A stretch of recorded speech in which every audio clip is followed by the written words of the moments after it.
Hello, Adis. Today is our second series of BECE 146 important question. So today we start from third question, first and second question.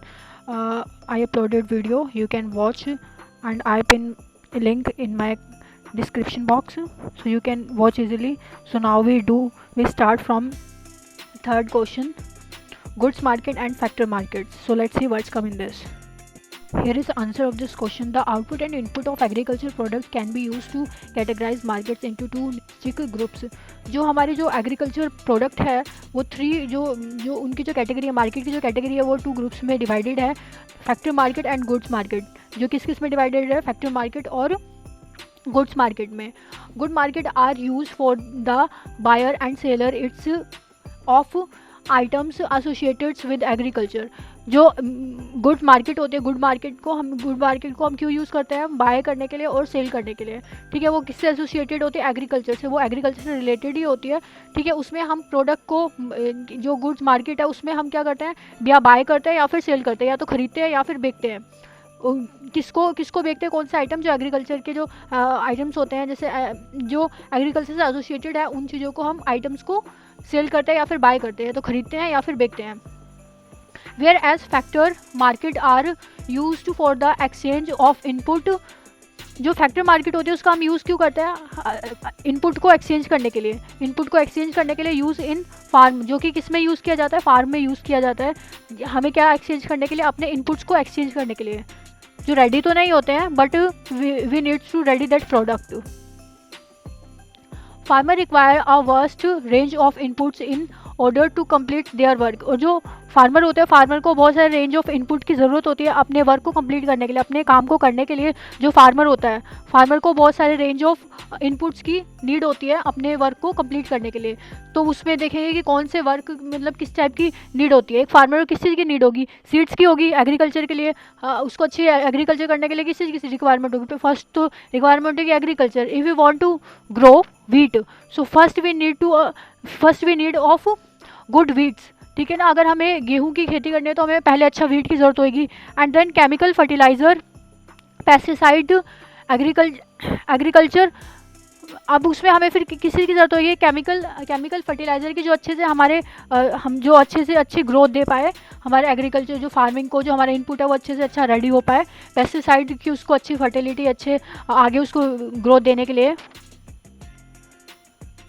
Agriculture mechanic, labours and other serves. और हमें फिर labours की भी need होती है और other सर्व और भी चीज़ों की रिक्वायरमेंट होती है, लाइक वाटर की भी अच्छी, हमारे पास अच्छी फैसिलिटीज़ होनी चाहिए वाटर की भी। Good facility of agriculture for best growth. तो इन सब चीज़ों के लिए हमें एक फार्मर इंडस्ट्री को रिक्वायरमेंट होती है। In order for agriculture to be lucrative, it is necessary to have a strong connections to a various of market। अब इसके लिए हमारे पास इनपुट का हम अच्छे से अच्छे क्रिएट कर रहे हैं, क्रिएट कर रहे हैं, जो प्रोडक्ट रेडी होगा तो हमारे पास अच्छे कनेक्शन होने चाहिए, किसके साथ, मार्केट्स के साथ, डिफरेंट मार्केट्स के साथ हमारे अच्छे कनेक्शन होने चाहिए। For instance farmer who borrow money from the informal credit markets must pay very high interest rate since they are not effectively connect to the formal credit market। पहले क्या होता था कि जो फार्मर्स होते थे वो क्या बोरो करते थे, हाँ पैसे बोरो करते थे, जिनको उन्हें हाई अमाउंट ऑफ रेट पर उन्हें मतलब उसको पे करना पड़ता था मनी को एग्रीकल्चर के लिए। अभी क्या है कि अब उनको एक अच्छे कनेक्शन होने चाहिए। ठीक है, दे आर नॉट इफेक्टिव। ये इफेक्टिव नहीं होगा कि अगर तुम ज़्यादा से ज़्यादा इंटरेस्ट पे तुम अपना ग्रो तो कर ले रहे हो, तुम्हें ज़्यादा से ज़्यादा इंटरेस्ट पे करना पड़ रहा है। ठीक है, तो एक अच्छे कनेक्शन होने चाहिए। It is because the informal create market is a separate market from the official credit market. क्योंकि ऐसा क्यों है, जो फॉर्मल मार्केट होती है, फॉर्मल मार्केट जो होती है वो ज़्यादा से ज़्यादा इंटरेस्ट, मतलब हम उनको हैवी इंटरेस्ट देना पड़ता है, वो डिफरेंट होती है। जो इनफॉर्मल मार्केट है वो ज़्यादा से ज़्यादा हम लोगों से इंटरेस्ट लेती है, heavy interest, since they are not effective connection with the formal market. जब हमारे फॉर्मल मार्केट से बहुत अच्छे कनेक्शन नहीं थे तब वो बहुत काफ़ी ज़्यादा हैवी इंटरेस्ट को लेती थी। To put it another way, the good market is where agriculture product finds their place। जो कि गुड मार्केट होती है, जो गुड्स मार्केट होती है जिसमें चीज़ें प्रोड्यूस की जाती है, ठीक है, वह एग्रीकल्चर प्रोडक्ट्स के लिए उसको फाइंड किया जाता है, प्लेसेस को। On the factory market agriculture inputs like fertiliser and pesticides can be borrow and sold. अब क्या होता है कि जो फैक्ट्री मार्केट में क्या होता है कि एग्रीकल्चर जैसे कि फर्टिलाइजर ये सब चीज़ें हैं, इन सबको बोरो खरीदा या फिर सेल किया जाता है, बेचा जाता है। आई hope you understand what is the difference between good market and factory market. if you not understand, so please watch again this video, and I say to you, please watch previous video also, first and second important question, because that's definitely come in your exam. Fourth important question is the technical efficiency and technical change. Technical efficiency is the effectiveness with which which a given set of input is used to produce an output। की हम क्या होता है कि effectiveness होता है, effectiveness में क्या जो हमारे जो टेक्निकल इफ़िशियंसी है उसमें हमें देखते रहता है कितने इनपुट को हम ले रहे हैं, कितने इनपुट का हम यूज़ करके प्रोड्यूस कर रहे हैं, प्रोडक्ट जो आउटपुट है वो कितने इनपुट को यूज़ करने के बाद आ रहा है। A farm is said to be technically efficiency if a farm is producing the maximum output from the minimum quantity of input such as labour, capital and technology. अब इसमें क्या होता है कि मैक्सिमम हमें क्या करना होता है, मैक्सिमम आउटपुट को क्रिएट करना होता है, मैक्सिमम आउटपुट को प्रोड्यूस करना होता है मिनिमम इनपुट से। कम से कम हमें इनपुट का यूज़ करना होता है और ज़्यादा से ज़्यादा प्रोड्यूस करना होता है उसी में से, जिसमें कि हम अगर हम इनपुट की बात कर ले कि कौन से इनपुट्स की बात करें, जैसे लेबर, कैपिटल और टेक्नोलॉजी की, लेबर कैपिटल और टेक्नोलॉजी का कम से कम यूज़ करें।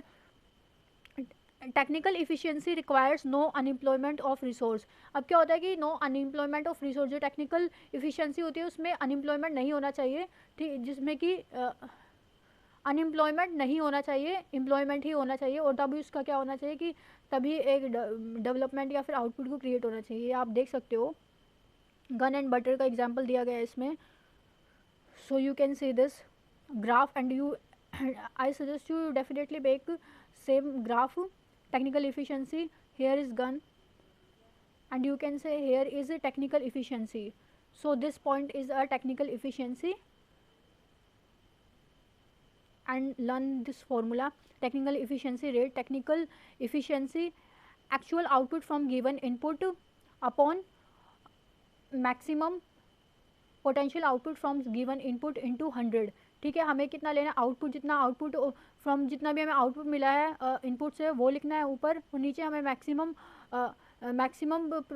पोटेंशियल आउटपुट लिखना है जो हमें इनपुट से मिला है वो लिखना है, और इनटू आपको 100 कर देना है। टेक्निकल चेंज, अभी हमने देखा कि टेक्निकल इफिशियंसी, अभी हम इसमें देखेंगे technical change. Technical change is a term use in economy to describe a change in the amount of output. अब जो टेक्निकल चेंज होता है ये टर्म इकोनॉमिक्स में यूज़ की जाती है। इसमें क्या होता है, हम चेंज देखते हैं अमाउंट का, जो आउटपुट जो प्रोड्यूस किया उसमें जितना चेंज है from the same amount of input, जितना इनपुट लगाया सेम अमाउंट का, दोनों में हम क्या देखते हैं, चेंज को देखते हैं कितना उनमें चेंज आया। A technical change is not necessary technological as it must be। जो टेक्निकल चेंज होता है ज़रूरी नहीं है कि वो किसके चेंज नहीं होता, टेक्निकली चेंज नहीं होने चाहिए, as it must be organisedly और due to a change in a constant such as regulation, input price और क्वांटिटी ऑफ इनपुट। इन चीज़ों के चक्कर इनके ही चेंज होने चाहिए। ठीक है, किन किन के चेंज होने चाहिए, फर्स्ट है कि रेगुलेशन, इनपुट प्राइस और क्वांटिटी ऑफ इनपुट, इनके चेंजेस होने चाहिए।